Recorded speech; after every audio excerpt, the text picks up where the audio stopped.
शेळप तालुका आजरा येथे पार पडलेल्या 5व्या वारकरी कीर्तन संमेलनातून समाज प्रबोधनाचा प्रभावी संदेश देण्यात आला। प्राध्यापक शिवाजी बुकेले यांनी कीर्तन व प्रवचन ही केवळ धार्मिक परंपरा नसून समाजातील वाढत्या अपप्रवृत्ती व पाखंडी प्रवाहाविरोधाची प्रभावी चळवळ असल्याचे स्पष्ट केले।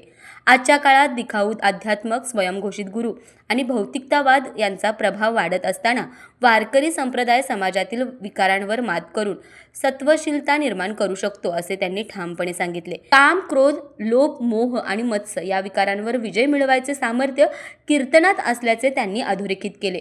सारथी चॅरिटेबल ट्रस्टच्या पुढाकारातून आयोजित या संमेलनात हरिपाठ, कीर्तन व वारकरी सन्मान सोहळा उत्साहात पार पडला।